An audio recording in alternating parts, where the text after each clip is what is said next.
Ready, you? 1, 2, 3. Louder, please, and then the rest could join. We will now welcome Jono to the stage, the wonderful actor he is. Please make him feel welcome.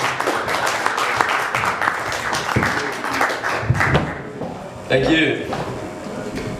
So, my name is Jono. I'm South African. I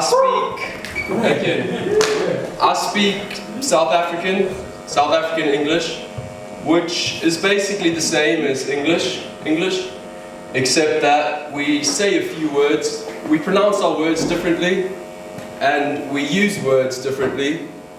Like, for example, over here, a fag is what you call a cigarette, but in South Africa, especially when I was younger, it's just what my dad called me. Another one, in South Africa, if you were to get in a fist fight and you were to punch somebody, you could say that you fisted them. But over here, that requires a completely different type of gentleman's agreement. So, I moved to the UK 2 years ago. The flight over here was terrible. I'd recently been mugged in South Africa and I had to sit on a plane for 12 hours with a broken nose and 2 black eyes. One of the first things I did when I got here was I went and I signed up at a boxing gym.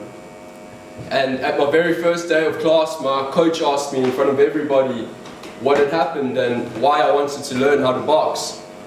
So I told them that in South Africa, a few nights earlier, I was walking home alone through the streets of Johannesburg, which is something you should never do. I was walking alone and I decided to take a shortcut down this alley. It was dark and quiet. There was not another person in sight. When suddenly, out of nowhere, I was tackled to the ground and fisted by 5 men. I tried to fist them back, but they were too quick. They got all their fists in first. They fisted me and fisted me. Some were going in with their elbows. One guy put in his boot. Now, I'll be honest, I'd never been fisted like that before. And I was surprised.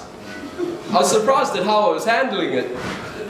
So, I'm a bit embarrassed to admit it, but a small part of me started to enjoy it.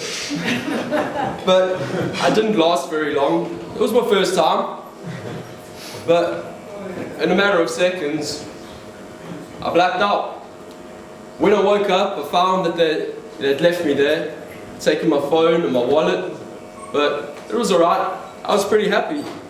So, it could have been worse. I mean, they could have done something weird to me. But I picked myself up, brushed myself off and walked out of there, bruised, bloodied and rather swollen. So, yeah, I'm from Africa. I'm quite pale for someone from Africa. I spent a lot of my life in hospital. I go in a couple times a year. I go in, do my time, get released, go back in.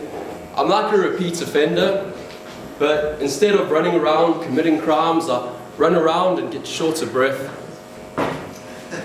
I think going to hospital is a lot like going to prison. The food, the routine, the sexual assault.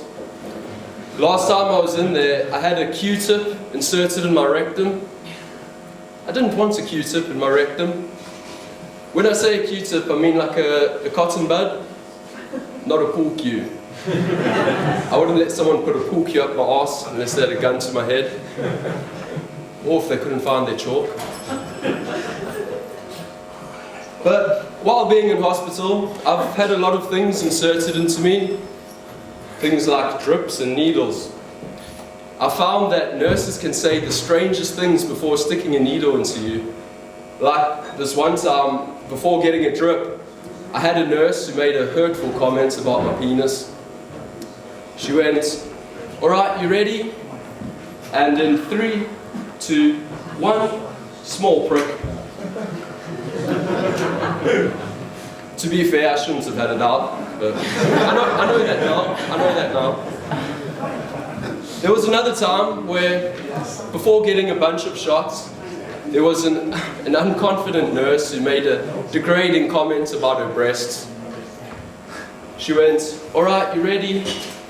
And in 3, 2, 1, just little bee stings.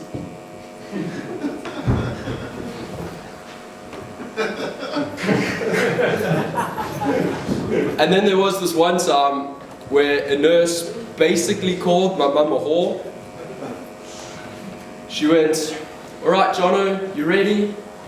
And in 3, 2, 1, "Your mum's a slut."